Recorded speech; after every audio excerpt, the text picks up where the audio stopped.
Os bloqueios das estradas, que acontecem com a anuência criminosa da Polícia Rodoviária Federal, prejudicam o Brasil de inúmeras maneiras. Alguns dos efeitos são óbvios, como desabastecimento, e outros nem tanto, como você vai ver agora.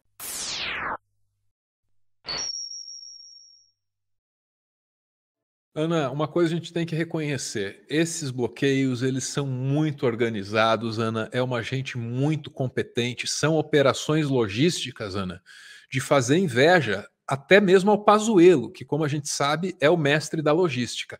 Você veja essa operação logística que eu vou te mostrar aqui. Isso aqui é tecnologia, coisa de primeiro mundo. Então, olha lá, tá lá o caminhão colocando terra, Ana, para bloquear a estrada, né? E também tem ali uma espécie de alquimia, porque você tem vários elementos juntos. Olha lá, ó, a terra, o fogo, vai chover, já vem a água. Olha lá, ó, a fumaça representando o ar. Não, a imagem tá interessantíssima. Vamos ver, né, o que vai acontecer. Vamos ver o que vai acontecer.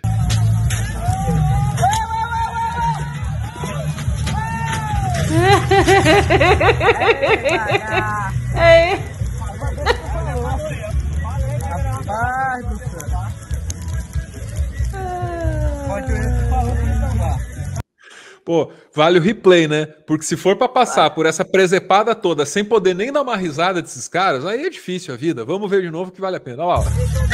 Então, o cara tava tentando jogar terra na estrada para bloquear a estrada.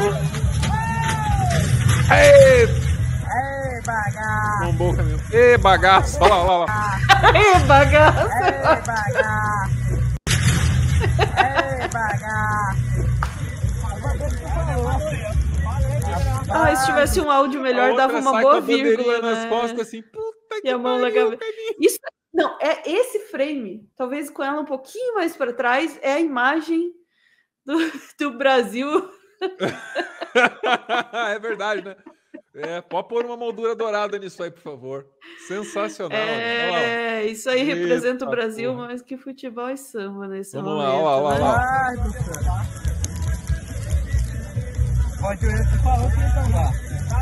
Tá aí. Mas essa palhaçada não adianta negar, ela tem um custo, Ana, o desabastecimento tá vindo aí. Olha lá, ó. Tá contigo? Tá.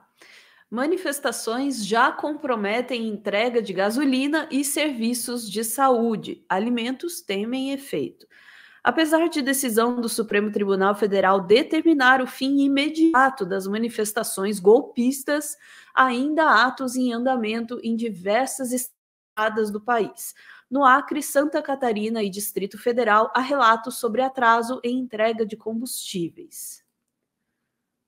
Pois é, então tá. Esses são os problemas assim macro, né? Porque tem esses problemas micro.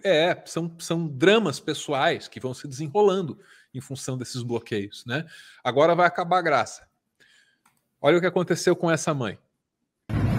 Oi, gente, tudo bem? Seguinte, eu tô gravando esse vídeo aqui. Eu consegui passar ali na barreira. Eu tô com meu filho, autista, 38 de febre dentro do carro. 38 graus de febre dentro do carro. Cheguei ali, meu filho tava agitado. Não queriam deixar a gente passar. Quando a gente tava indo pra Campo Mourão, que a CIMIP, a clínica, ligou pra gente vir buscar o nosso filho em Campo Mourão, que tava com febre. Tava no início, não tinha um caminhoneiro ali parado. Não tinha um. Sabe quem é que tá fazendo essa paralisação aqui? Sabe quem é? Fazendeiro. Nós pegamos bem o início, eu devia ter filmado pra vocês na hora ali que me maltrataram, eu não tava filmando. A hora que eu fui pedir pra eles quem era o líder daquela palhaçada, porque eu tava com uma criança autista, assim, você não vai passar, e pronto, acabou. Aí uma mulher interviu, falou, eu sou mãe, e ser mãe de um autista não é fácil. Ela tava no meio deles, era uma das líderes deles, mas tudo fazendeiro. Não tinha um caminhoneiro no começo, quando a gente foi pra Campo Mourão. Não tem um caminhoneiro, eles estão sendo obrigados. O caminhoneiro, eu conversei com ele ali na beira da estrada. Ele falou, minha patroa nem deixou eu carregar. Ele falou pra mim, eu não posso ir pra minha casa, que eu moro em Santa Catarina, eu vou ter que ficar aqui agora, parado. E a patroa mandou nem carregar. Ela falou, por causa dessa paralisação pela Santa Catarina também tá tudo parado. E eles não queriam deixar eu passar com meu filho autista.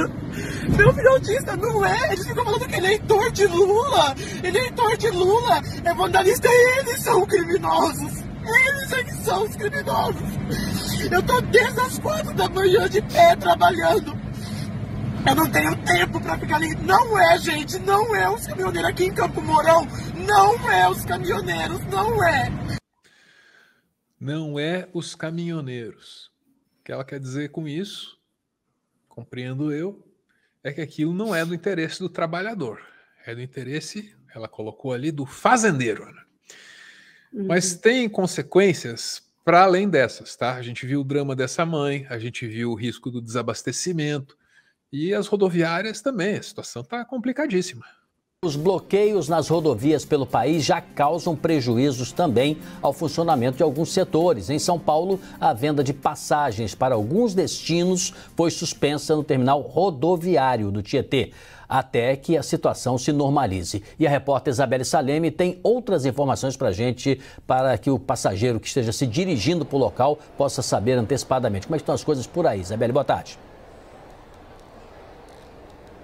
Oi, Sidney, boa tarde para você, para a Luciana, quem está com a gente aqui no Visão CNN. Olha só, a gente está acompanhando essa movimentação desde aí do meio da manhã até agora. O que a gente percebe é o seguinte, muita gente por aqui esperando, não se sabe quando a situação vai ser resolvida. Nas plataformas, muitas delas estão vazias, isso porque, como as passagens não estão sendo vendidas, muitos ônibus não estão vindo para cá para irem para os destinos. Está parada essa situação. Algumas cidades são Rio de Janeiro, Florianópolis, Curitiba também, entre outras cidades, tiveram a venda de passagens interrompidas. Isso porque ontem alguns ônibus começaram a sair para essas cidades, alguns deles ficaram presos ali na estrada por horas e decidiram voltar então aqui para São Paulo, porque não conseguiam seguir viagem. Desde então eles resolveram então interromper a venda de passagens. Quem já tem a passagem comprada tem que esperar fazer aquela remarcação da viagem para quando a situação for normalizada. A situação não acontece só aqui na rodoviária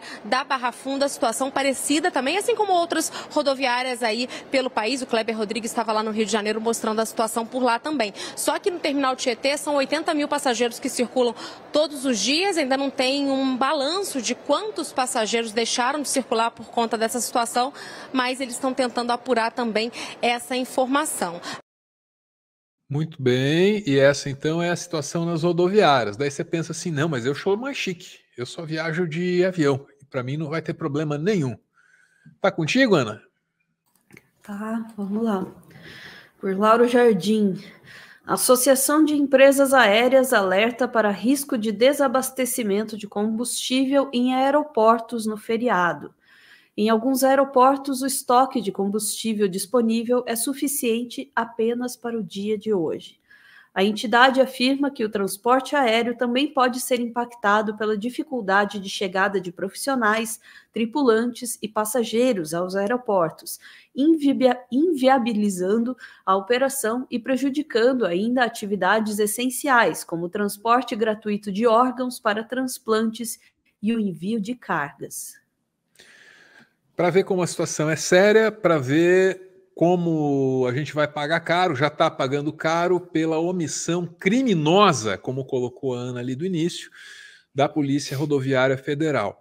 Ana, essa situação toda me evoca lembranças do MST, o Movimento dos Trabalhadores Sem Terra, aqui no Paraná, lá na década de 90, 2000. Pedágio aqui foi estabelecido, um preço absurdo, muito superior ao do restante do Brasil. E você sabe o que o MST fazia, Ana? Ao invés de bloquear a estrada para protestar contra o pedágio, Ana? Eles abriam as cancelas e o povo passava de graça. Então o Bolsonaro tem razão. Eles não se manifestam da mesma maneira que a esquerda. Eles têm razão. Tem toda razão mesmo. Pois é, em 2015... o governo do Paraná estava ameaçando o Fundo Previdenciário de Servidores Públicos e houve uma grande greve, um protesto na frente da sede do governo do Paraná, aqui em Curitiba, e esse protesto foi recebido com bombas de gás, balas de borracha. eu vi meus alunos saírem sangrando daquela praça. Isso é a forma como um protesto por direitos é recebido. Um protesto golpista, no sul do país especialmente, é recebido com um policial ajudando a derrubar grade de aeroporto, é recebido com um policial apoiando o movimento golpista, é recebido com a Polícia Rodoviária Federal arrastando os pezinhos, tô indo lá, mandar eles pararem, tá? Tô indo.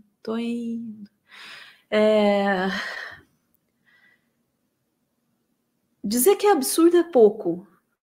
É uma vergonha que se permita esse tipo de manifestação, não apenas pelo seu teor, né, golpista, mas também porque não há qualquer tipo de humanidade na sua condução. Para não falar da coerência, tá? De muita gente que diz que é a favor do Bolsonaro porque é a favor da liberdade. A liberdade de trancar a estrada e deixar a gente sem acesso ao hospital, de deixar a gente sem comida e sem água, né, de não ter pelo menos algum tipo de organização que consiga, né, passar veículos de emergência, esse tipo de coisa. A liberdade de pedir golpe de Estado e intervenção militar, ditadura. Que liberdade é essa?